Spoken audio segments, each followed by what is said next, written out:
Hello everyone.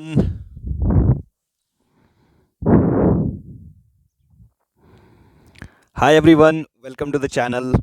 आज के इस वीडियो में हम बात करेंगे इलेक्ट्रॉन कॉन्फ़िगरेशंस की। तो इलेक्ट्रॉन कॉन्फ़िगरेशंस का मतलब ये होता है कि किस तरह से इलेक्ट्रॉन्स एक एटम के अंदर डिस्ट्रीब्यूटेड होते हैं। क्योंकि अभी तक हमने जाना कि एक एटम में ऑर्बिटल्स होते हैं और ऑर्बिटल्स वो स्पेसेस हैं जहाँ पे इलेक्ट्रॉन्स प्रेजेंट होते हैं। तो अभी इलेक्ट्रॉन्स किस तरह से डिस्ट्रीब्यूटेड है within these orbitals in an atom, तो उसकी बात करेंगे। तो it's a standard notation which is used to represent the distribution of electrons in different atomic orbitals. जो एटॉमिक ऑर्बिटल्स हमने ऑलरेडी डिस्कस किए, s orbital, p orbital, d orbitals, f orbitals. So these orbitals, in इन orbitals के अंदर electrons किस तरह से distributed हैं, उसी को हम इलेक्ट्रॉन कन्फिग्रेशंस कहते हैं। थ्री बेसिक रूल्स ऐसे हैं जो इलेक्ट्रॉन कन्फिग्रेशंस को समझने के लिए हमारे लिए बहुत इंपॉर्टेंट है। उसमें सबसे पहला रूल है अबाव रूल, या इसे अबाव प्रिंसिपल भी कहते हैं। Next is poly exclusion principle and third rule is the hunts rule. एक एक करके हम इन तीनों रूल्स को समझते हैं एंड फिर सीखते हैं हम किस तरह से हम किसी भी इलेक्ट्रॉन की कन्फिग्रेशन मीन्स उसी इलेक्ट्रॉन्स की डिस्ट्रीब्यूशन को लिख सकते हैं। तो सबसे पहला रूल जो हमारे पास है, सबसे पहला प्रिंसिपल जो हमारे पास है, that is aufbau principle. And aufbau का जो मीनिंग है that is basically to build up, to build up. Okay, ये किसी साइंटिस्ट का नाम नहीं है। बहुत बार बच्चे कंफ्यूजन इसको कंफ्यूज कर लेते हैं, बट इट्स अ वर्ड जिसका मतलब है टू बिल्ड अप। ओके, तो इस रूल से हमें पता चलता है किस तरह से हमें इलेक्ट्रॉन्स को ऑर्बिटल्स के अंदर, क्या रूल हम फॉलो करेंगे इलेक्ट्रॉन्स को ऑर्बिटल्स के अंदर डिस्ट्रीब्यूट करने का। So as per this rule, जो इलेक्ट्रॉन्स हैं they fill the atomic orbitals with lower energy before occupying those with the higher energy. देखिए, जो एटॉमिक ऑर्बिटल्स होते हैं उनकी अलग अलग एनर्जी होती है, पोटेंशियल एनर्जी। जितना एक ऑर्बिटल न्यूक्लियस के पास होता है उतनी उसमें एनर्जी कम होती है, उतना वो स्टेबल होता है। एंड जितना हम जो दूर वाले ऑर्बिटल्स हैं, जितना एक ऑर्बिटल न्यूक्लियस से दूर होता है उसके अंदर उतनी पोटेंशियल एनर्जी ज़्यादा होती है और वो उतना अनस्टेबल हो जाता है। तो एज अ रूल, अब्बो प्रिंसिपल के अकॉर्डिंग, कि जो इलेक्ट्रॉन्स हैं सबसे पहले उन ऑर्बिटल्स में फिल होंगे जिनकी एनर्जी कम होगी। ठीक है, तो सबसे पहले कम एनर्जी वाला ऑर्बिटल फिल होगा और उसके बाद नेक्स्ट हायर एनर्जी वाला एंड नेक्स्ट हायर एनर्जी वाला, एंड इस तरह से सारा प्रोसेस फॉलो होगा। So if we look at the energy profile diagram of different orbitals, we can see that. तो देखिए, जो ऑर्बिटल है सबसे कम एनर्जी वाला orbital, that is 1s orbital. उसके बाद एनर्जी बढ़ती है, पोटेंशियल एनर्जी बढ़ती है। जो ऑर्बिटल है वो न्यूक्लियस से दूर होता जा रहा है एंड उसकी पोटेंशियल एनर्जी इंक्रीज हो रही है। तो यहाँ पे अलग अलग ऑर्बिटल्स की रिलेटिव एनर्जी, जो रिलेटिव पोटेंशियल एनर्जी है, वो हम देख सकते हैं इस एनर्जी जो प्रोफाइल डायग्राम है डिफरेंट ऑर्बिटल्स की। ठीक है, लेकिन इसके अकॉर्डिंग जब इलेक्ट्रॉन्स को हम फिल करेंगे तो सबसे पहले, अगर इलेक्ट्रॉन्स हमारे पास अवेलेबल है एक एटम के अंदर, तो सबसे पहले वो 1s ऑर्बिटल को, जो कि लोअर एनर्जी ऑर्बिटल है, उसको फिल करेंगे इलेक्ट्रॉन्स यहाँ पे। उसके बाद जो इलेक्ट्रॉन्स हैं they will go to the higher energy level, that is 2s। उसके बाद 2p में जाएंगे, उसके बाद 3s में जाएंगे, उसके बाद 3p में जाएंगे, उसके बाद 4s में जाएंगे, फिर 3d। तो इस तरह से यहाँ पे अलग अलग ऑर्बिटल्स में इलेक्ट्रॉन्स फिल होंगे। सो एज अ रूल हमें याद रखना है कि इलेक्ट्रॉन्स, जो अबव प्रिंसिपल है उसके अकॉर्डिंग इलेक्ट्रॉन्स जो फिल होंगे एटॉमिक ऑर्बिटल्स में, तो सबसे पहले लोअर एनर्जी वाले ऑर्बिटल्स फिल होंगे। उसके बाद जो हायर एनर्जी ऑर्बिटल्स हैं स्टेप बाय स्टेप सब फिल होते जाएंगे। अब ये जो डायग्राम हमारे पास है बहुत इंपॉर्टेंट डायग्राम है, लेकिन इसको याद रखना, rather I can say, is not easy. तो इसलिए हम एक डायग्रामेटिक निमोनिक हमारे पास है जिसको अगर हम समझेंगे तो हमारे लिए इलेक्ट्रॉनिक कन्फिग्रेशन को समझना ईजी होगा। तो देखिए, दिस इज द डायग्राम जो आपने याद रखनी है। डायग्राम को बनाना सबसे पहले बहुत ईजी है। आपने सिंपली क्या लिखना है, 1s 2s 3s 4s 5s 6s 7s 8s and उसके बाद 2p 3p 4p 5p इस तरह से आपने स्टार्ट करना है, 3d 4d 5d then 6d then 4f and 5f।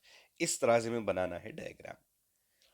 अब इसमें क्वेश्चन ये अराइज हो सकता है कि हमने यहाँ पे जो है 4f के बाद वाले ऑर्बिटल्स, या यहाँ पे 6f क्यों नहीं लिखा, यहाँ पे 7d 7f ये हमने इंक्लूड क्यों नहीं किए, कि इस तरह से 8s 8d या sorry 8s 8p 8d and 8f हमने यहाँ पे इंक्लूड नहीं किया। तो उसका सिंपल आंसर जो है, रीज़न जो है, क्योंकि जो हमारे एलिमेंट्स हैं जो 118th एलिमेंट फॉर एग्जांपल उसकी हम बात करें, तो ये वाले ऑर्बिटल्स उसमें फिल नहीं होते हैं। कोई भी एलिमेंट ऐसा नहीं है कि जिसमें जिसमें ये एलिमेंट्स जिसमें एलिमेंट्स के इलेक्ट्रॉन्स इन वाले ऑर्बिटल्स में फिल होते हों। दैट इज़ वाई हमने इसको डायग्राम में इंक्लूड नहीं किया है। अब जो इलेक्ट्रॉन्स की फिलिंग की सीक्वेंस हो गया, जैसे हमने अबव प्रिंसिपल के अकॉर्डिंग कहा कि सबसे पहले जो ऑर्बिटल्स विद लीस्ट एनर्जी हैं वो फिल होंगे।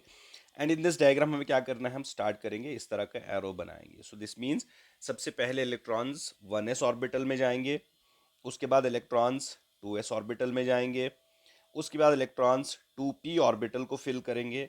अब यहाँ पे आप नीचे डायग्राम में भी देख सकते हैं कि सीक्वेंस से ही फॉलो हो रहा है। तो 1s की लीस्ट एनर्जी है, उसके बाद 2s की एनर्जी आ रही है, उसके बाद 2p की एनर्जी आ रही है, एंड उसके बाद 3s की एनर्जी है, 3s की एनर्जी। उसके बाद जो नेक्स्ट ऑर्बिटल फिल होगा वो हमारे पास 3p ऑर्बिटल फिल होगा, क्योंकि नेक्स्ट एनर्जी जो है हाईएस्ट एनर्जी 3s के बाद 3p की है। देन 3p के बाद 3d ऑर्बिटल होता है, लेकिन 3d ऑर्बिटल पहले फिल नहीं होगा, बल्कि पहले 4s ऑर्बिटल फिल होना है। बिकॉज अगर आप यहाँ पे गौर से देखें कि 4s की एनर्जी जो है that is lower than that of the 3d orbital. 3d orbital से 4s की एनर्जी कम है, तो सबसे पहले 3d में इलेक्ट्रॉन जाने से पहले 4s में इलेक्ट्रॉन जाएगा। उसके बाद जो नेक्स्ट एनर्जी लेवल है वो 3d है, तो इलेक्ट्रॉन 3d में चला जाएगा। उसके बाद 4p है, 4p में इलेक्ट्रॉन जाएगा। उसके बाद नेक्स्ट एनर्जी लेवल 4p है। नेक्स्ट जो 4p के बाद ऑर्बिटल है that is 4d and 4f। तो 4d एंड 4f पहले फिल नहीं होंगे, क्योंकि एनर्जी इनकी बहुत ज़्यादा है 5s के कंपैरिजन में। तो पहले इलेक्ट्रॉन जो 3d के बाद 4p के बाद वो 5s में चला जाएगा। तो इस तरह से ये सीक्वेंस फॉलो होगा। 4d, यहाँ पे देखिए 4d, फिर उसके बाद 5p की एनर्जी ज़्यादा है तो 5p में ऑर्बिटल जाएगा। उसके बाद 6s, 5d 5f फिल नहीं होंगे, 6s में इलेक्ट्रॉन फिल होंगे। तो इस तरह से ये जो एरोज हमने बनाए ये हमें बताता है सीक्वेंस किस तरह से इलेक्ट्रॉन्स फिल होंगे। अब इस डायग्राम को सामने रखकर हम किसी भी एलिमेंट जो इलेक्ट्रॉनिक कन्फिग्रेशन हो हम लिख सकते हैं। फॉर एग्जांपल हम यहाँ पे फॉस्फोरस की बात करते हैं। फॉस्फोरस की इलेक्ट्रॉनिक कन्फिग्रेशन में लिखेंगे तो फॉस्फोरस का एटॉमिक नंबर 15 है।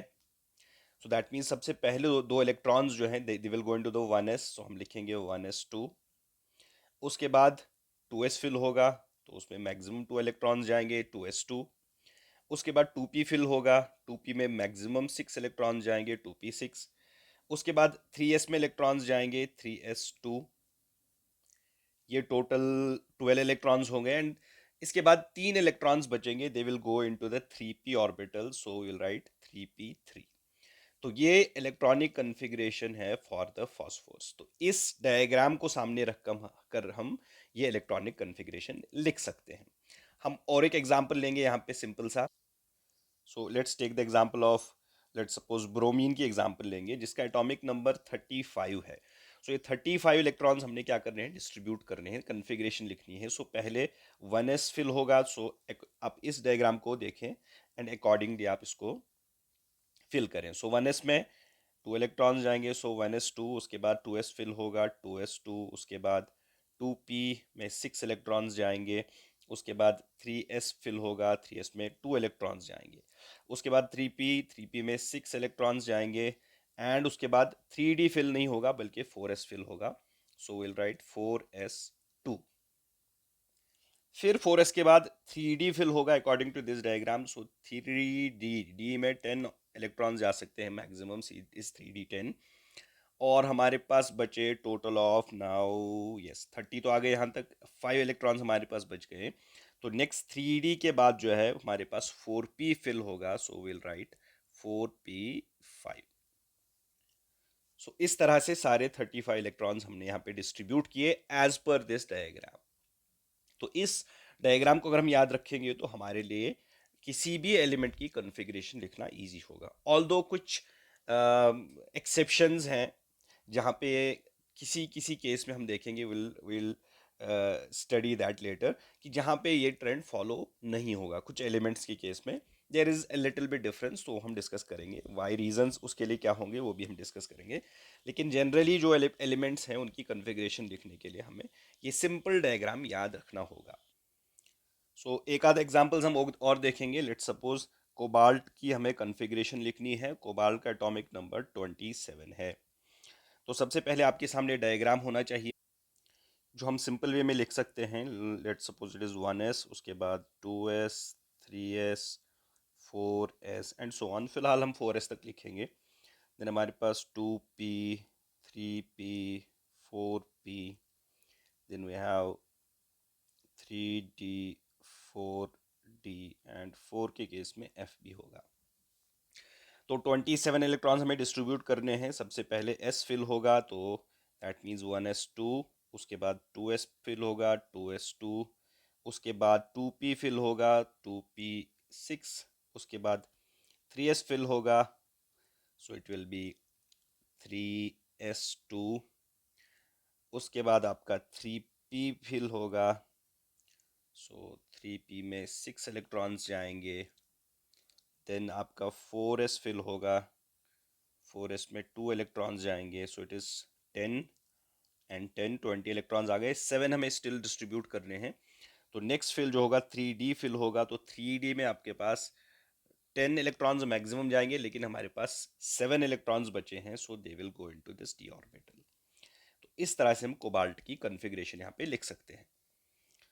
और एक सिंपल एग्जांपल सोडियम का लेंगे। सोडियम का एटॉमिक नंबर 11 है। सो सबसे पहला इलेक्ट्रॉन 1s में फिल होगा, so it will be 1s2। फिर 2s में फिल होगा, इट विल बी 2s2। फिर 2p फिल होगा, 2p6 एंड 3s फिल होगा। तो ये हमारे 10 इलेक्ट्रॉन्स तो ऑलरेडी फिल हो चुके हैं। तो लास्ट जो इलेक्ट्रॉन बचा एक, that will go into 3s orbital. और एक एग्जांपल लास्ट वाला करते हैं क्लोरीन का। लेट्स क्लोरीन का एटॉमिक नंबर 17 है। So as per this diagram, first electron will go in 1s, so 1s2, उसके बाद 2s में जाएगा 2s2, उसके बाद 2p में इट विल बी 2p6, उसके बाद 3s में इट विल बी 3s2। तो इस तरह से 12 इलेक्ट्रॉन्स फिल हो गए and now we have only 5 electrons to fill. So 3p में 3p5, so this will be the configuration. तो इस तरह से जो अब्बो प्रिंसिपल है और जो डायग्राम हमने सामने रखा है, इसकी बेस पर हम इलेक्ट्रॉनिक कॉन्फ़िगरेशन लिख सकते हैं किसी भी एलिमेंट का। तो अकॉर्डिंग टू अब्बो प्रिंसिपल, सबसे पहले वो ऑर्बिटल्स फिल होंगे जिनकी एनर्जी कम है, उसके बाद सक्सेसिव जो ऑर्बिटल्स हैं वो फिल होते जाएंगे।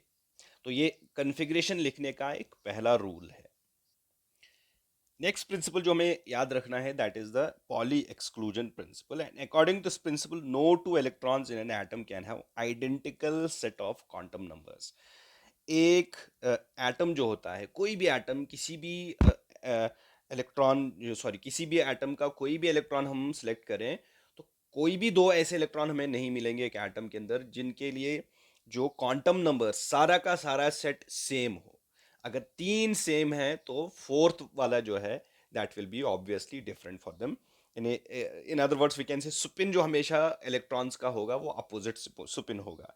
इसलिए हम इसको हम इस तरह से भी जो है लिख सकते हैं कि N orbital can hold a maximum of 2 electrons with opposite spin. तो एक ऑर्बिटल जो है उसमें मैक्सिमम 2 इलेक्ट्रॉन्स रह सकते हैं, और जो 2 इलेक्ट्रॉन्स हैं उनका स्पिन हमेशा अपोजिट होगा। तो कभी भी ऐसा नहीं होगा कि 2 इलेक्ट्रॉन्स हैं हमारे पास में, उनके लिए same set of quantum numbers हो या एक same set of quantum numbers उनको रिप्रेजेंट करता हो, ऐसा नहीं है। तभी जगह हमने कहा था कि क्वांटम नंबर जो है ये किसी भी इलेक्ट्रॉन का हमें कंप्लीट एड्रेस प्रोवाइड करते हैं एक एटम के अंदर। अब फॉर एग्जांपल हम एक ऑर्बिटल कंसिडर करेंगे, let's suppose this is 2s orbital. इसमें दो इलेक्ट्रॉन्स हमारे पास हैं, दो इलेक्ट्रॉन्स हमारे पास हैं। अब इनके लिए अगर हम स्पेसिफाई कर लें इनके जो क्वांटम नंबर्स हैं, तो फॉर एग्जांपल तो पहला हम क्वांटम नंबर यहाँ पे लेंगे, that is a principal quantum number n। इसके केस में फॉर बोथ इलेक्ट्रॉन्स n का वैल्यू यहाँ पे 2 होगा। उसके बाद एंगुलर क्वांटम नंबर l है, उसका वैल्यू इस केस में बिकॉज s ऑर्बिटल है तो वैल्यू 0 होगा। अब l के लिए जो l 0 जब होता है तो उसके लिए जो वैल्यूज होंगे ml मीन्स जो ओरिएंटेशंस होंगी दैट विल बी ऑल्सो 0। ठीक है, उसका वैल्यू 0 होगा, दैट मीन्स एक ही पॉसिबल ओरिएंटेशन यहाँ पे है, क्योंकि s ऑर्बिटल है, स्फेरिकल है, तो ऑब्वियसली यहाँ पे एक ही इसमें पॉसिबल ओरिएंटेशन होगी। देन सुपिन क्वांटम नंबर है। अब दो इलेक्ट्रॉन्स इसमें प्रेजेंट है, एक का अप स्पिन है, एक का डाउन स्पिन है। सो तो for up spin will be having the value of +1/2 and जो डाउन स्पिन है उसका वैल्यू दूसरे इलेक्ट्रॉन के लिए -1/2 होगा। दैट मीन्स दोनों इलेक्ट्रॉन्स के लिए n सेम है, l सेम है, l सेम है, लेकिन s का वैल्यू इनके लिए डिफरेंट होगा। अब सपोज हम इस ऑर्बिटल को 2s को 3s से कंपेयर करेंगे एंड लेट्स सपोज इसके केस में हमारे पास एक इलेक्ट्रॉन है with up spin and we have this electron with up spin. इन दो इलेक्ट्रॉन्स की अगर हम जो वैल्यूज चेक करें फॉर देयर क्वांटम नंबर्स, तो यू कैन चेक n का वैल्यू पहले इलेक्ट्रॉन के लिए, इस वाले इलेक्ट्रॉन के लिए n का वैल्यू 2 है, इस वाले इलेक्ट्रॉन के लिए n का वैल्यू इज 3।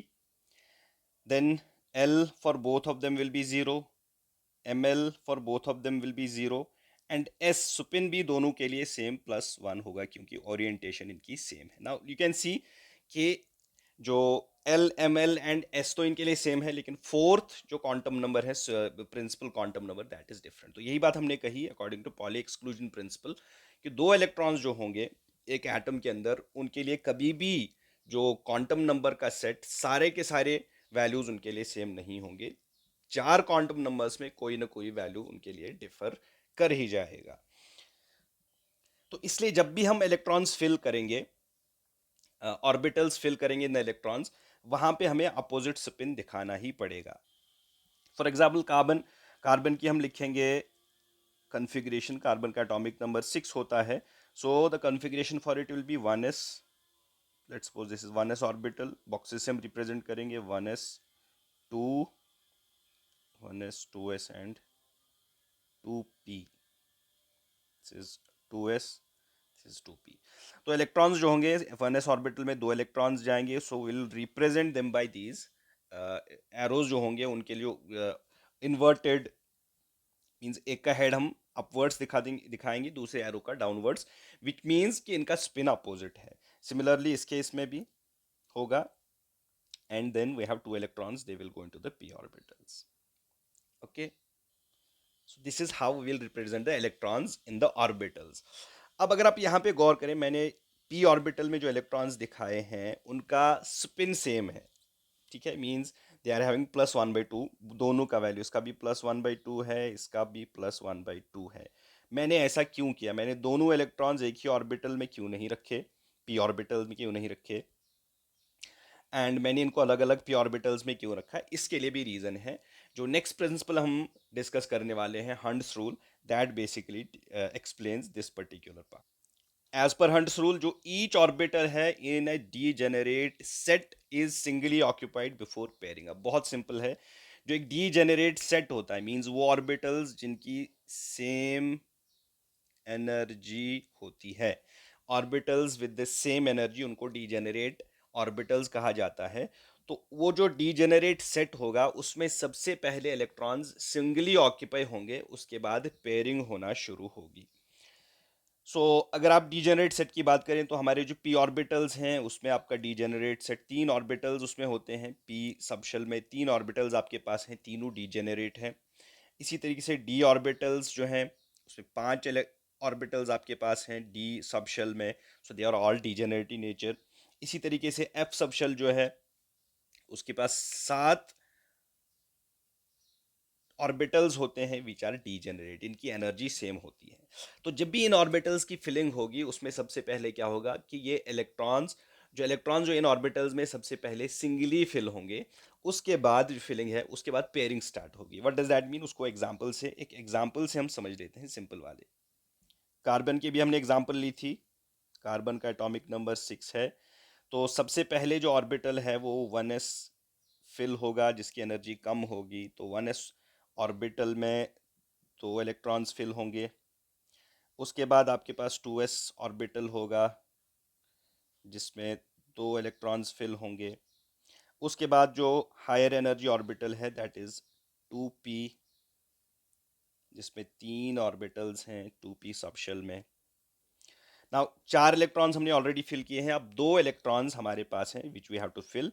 तो या तो हमें इस तरह से फिलिंग करनी होगी विच इज़ रॉन्ग, मीन्स यहाँ पे हंट्स रूल फॉलो नहीं होगा। तो अकॉर्डिंग टू हंट्स रूल क्या है, हमें पहले पेयरिंग नहीं करनी है। सबसे पहले जो डीजेनरेट सेट है, अब ये हमारे पास डीजेनरेट सेट है, इनकी एनर्जी सेम है तीनों पी ऑर्बिटल्स की। तो सबसे पहले यहाँ पे सिंगल सिंगल ऑक्यूपेंसी होगी, सिंगल ऑक्यूपेंसी होगी लाइक दैट, लाइक दिस। इसके बाद भी जो हमारे पास अगर इलेक्ट्रॉन्स बचे हैं तब जाके, अगर लेट्स सपोज हमारे पास नाइट्रोजन का केस होगा, तो नाइट्रोजन के पास 7 इलेक्ट्रॉन्स हैं, एटॉमिक नंबर 7 है। तो उसका जो 7th इलेक्ट्रॉन है that will go into this P orbital. Let's suppose हमारे पास ऑक्सीजन है विद द एटॉमिक नंबर 8, तो उसमें 8th इलेक्ट्रॉन, अब यहाँ पे देखिए 4 and 3 are 7 electrons are already filled. अब ये 3 ऑर्बिटल्स डीजेनरेट ऑर्बिटल जो है उनकी सिंगल ऑक्यूपेंसी हो चुकी है। अब क्या होगा, जो 8th इलेक्ट्रॉन होगा that will go for pairing, उसके बाद पेयरिंग स्टार्ट होगी। देन उसके बाद फ्लोरीन की बात होगी, तो फ्लोरीन के केस में जो दूसरा पी ऑर्बिटल है that will be also filled. And फिर उसके बाद नियॉन की बात करें that will be like this. So as per this rule, Hund's rule के अकॉर्डिंग पेयरिंग तब तक स्टार्ट नहीं होगी जब तक जो डीजेनरेट सेट है वो सिंगली ऑक्यूपाई नहीं होगा। Similar case will be with the D orbitals and F orbitals also. वहाँ पे भी हमें सिंगल ऑक्यूपेंसी दिखानी पड़ेगी। जो ऑर्बिटल्स हैं with the same energy, first क्या होगा, वो सिंगल ऑक्यूपेंसी के साथ फिल होंगे, उसके बाद पेयरिंग स्टार्ट होगी। तो इस तरह से हम इन 3 प्रिंसिपल्स को, 3 रूल्स को यूज करके किसी भी एटम की कॉन्फ़िगरेशन जो है वो हम लिख सकते हैं, वो दिखा सकते हैं।